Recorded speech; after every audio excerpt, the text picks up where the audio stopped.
Welcome back to the channel. Today I want to talk about getting one of the best ad clearing weapons in the game before final shape, because it's going to be very useful and it's just an awesome weapon. That weapon is the Indebted Kindness. So I got this weapon less than a week ago, maybe 4 days ago. I already have 1,103 kills of it because it is that good of a weapon because of the perk Voltshot. So as you shoot and kill an enemy with this weapon, if you reload straight away, the next bullet will have jolt on it. So when it hits the target that you're hitting, it will chain out arc damage to everything around it. And because it's a rocket assisted frame, the sidearm actually fires rocket ammunition. So the initial hit on an enemy is big damage as it is, because it's got some blast radius. You know, you can kill a few people with one single shot. And then the second shot has the same rocket blast radius, but also on top of that, your chain arc damage. Now, the god roll, quote unquote, is everything velocity so that your projectile reaches the enemy faster. However, I don't agree. You want some velocity, but you also want some blast radius for damage and stuff. So impulse amplifier for me is enough for your velocity. A velocity masterwork might also work. There are different types of launches, like, you know, to make projectiles faster. I prefer volatile launch because it increases the blast radius. It does slightly decrease the projectile speed, but impulse amplifier works that out as well. You can also have quick launch, which, you know, takes away the blast radius, but it increases the projectile speed. I've never needed my projectile speed to be faster than it is here with this build. High explosive ordnance for me is better, increased blast radius, and you get that slight bit of projectile speed as well, and then a blast radius masterwork. So you're doing big instant damage on an enemy. Then when you reload and you're hitting them with Voltshot, you're doing even more damage and chaining it for AoE. So I've been using this weapon in 0 Hour, in Onslaught Legend, just in most things that I'm doing throughout the world. A lot of them are obviously low power, so it doesn't really matter, but some of them, even the higher power stuff like Onslaught, it's just annihilating like scrub enemies. It's a little bit more difficult with obviously the higher health stuff, the mages and stuff, but I do have a major spec on it, so you can, if you time it correctly and you get all the bolt shot and all the buffs and you hit a precision shot, you can pretty much one shot one of the major like knights or something in Onslaught. I've done it before.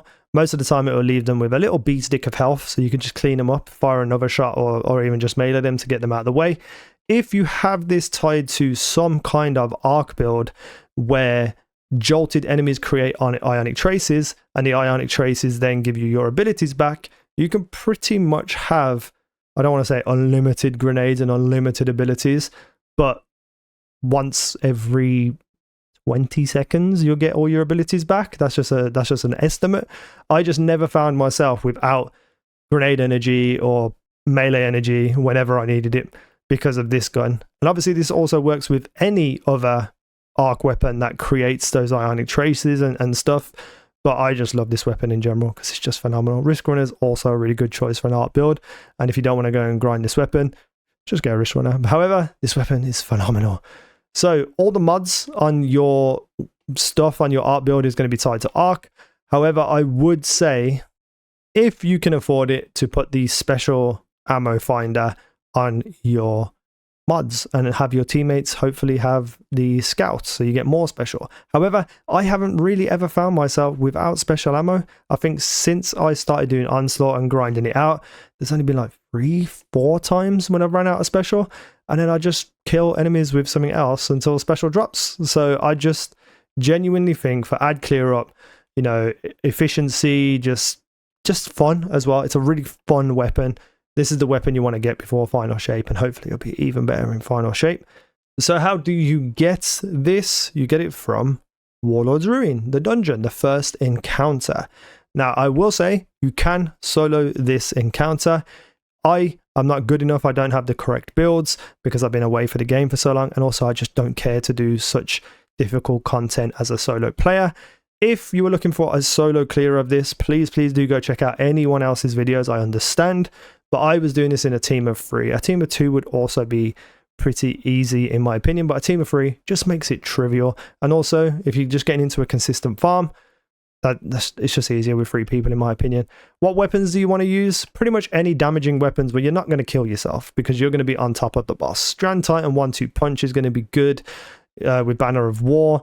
Anything that does big chunk damage off the bat. We were using Legend of Acreus, and Legend of Acreus with like Arc Surge and all the different type of art mods to increase reload and damage and stuff. You will pretty much clean up this boss in 2 phases. One phase if you've just got everything down and you know, you've got a bit of extra power here and there that we didn't have. Very, very easy boss. But the mechanics, also very easy, which we'll get into. However, get in there first. So as you spawn into Warlords Ruin, you need to run up this little hill, jump up onto the cliffs, follow the little jumping pattern that I'm going through right now, and you'll get to a bridge area. This bridge area is filled with ads. Some of them yellow bars, some of them can hit you quite hard. If you die at any point running up to this first boss, you will have a respawn timer. So if your teammates run through and leave you stranded on the bridge and you die, they're going to have to come back for you anyway. So if you want to and you feel like you need to, make sure you clear out these ads. You can run through them with a dragon's breath. You can run through them with any kind of shotgun. Just absolutely annihilate them basically as you're running through so that your teammates don't get stuck and die. You're going to get a rally banner pretty much straight after this bridge encounter. Not too difficult. Just make sure you don't die, because then that just slows down the farming time.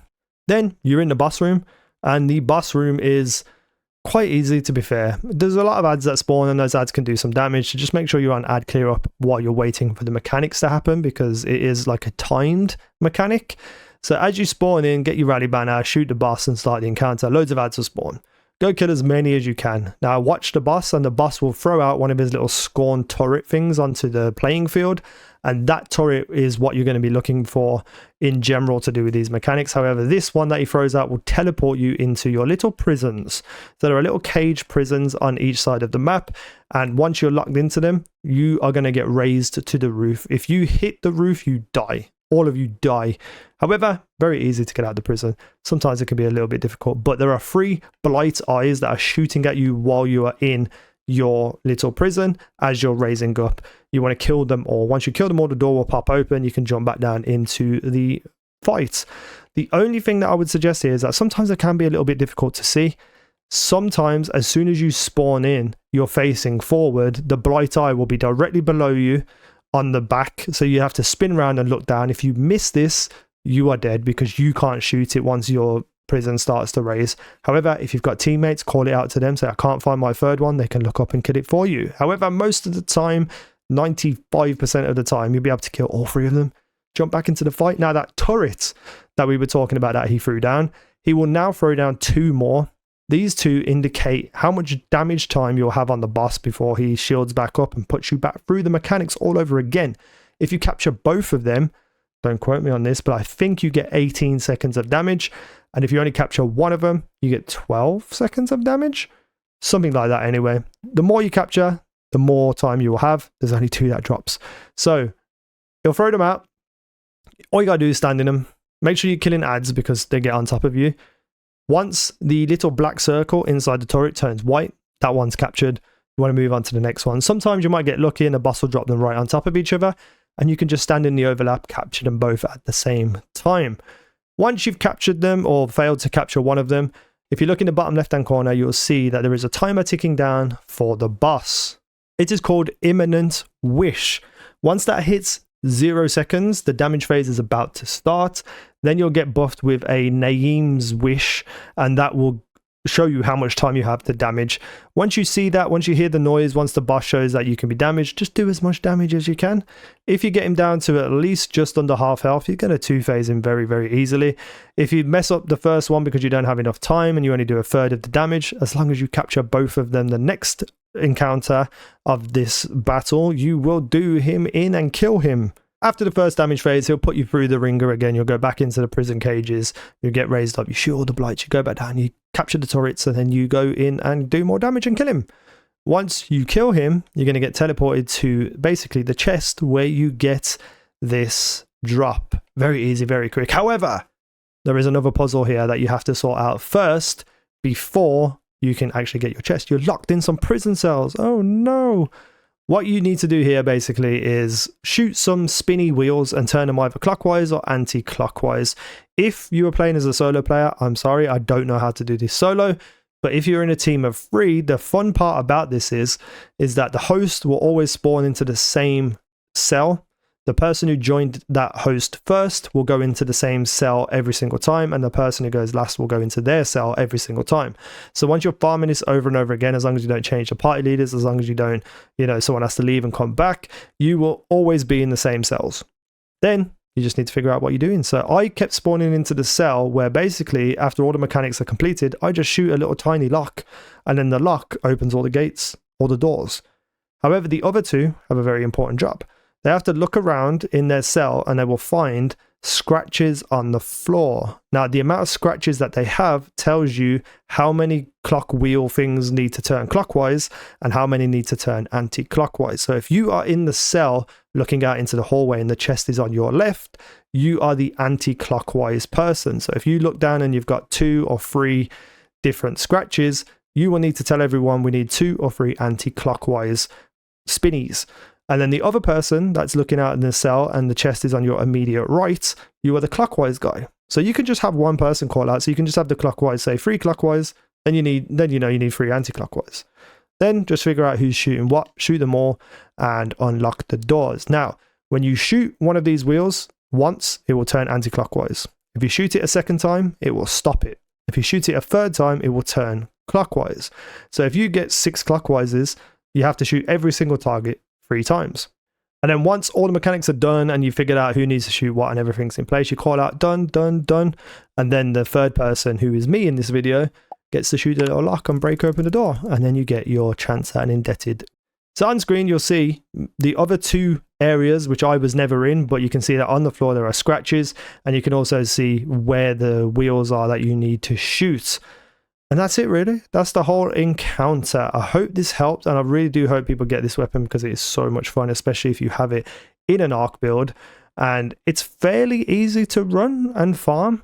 If you've got nothing else to do now, if you're waiting for other things to happen, like the final shape, or maybe just like Onslaught next week, which has double shiny rewards, and you've got nothing else to do, you've done all your trials, you've done all your crucible, you've done all your bounty prep, and you just want to get a cool, fun weapon that you've never had before, this is the way to go. Go get this weapon, go do it. It's fun, it's awesome, it's amazing. So yeah, go for it. Thank you for watching. I've been easynow. You guys have been awesome.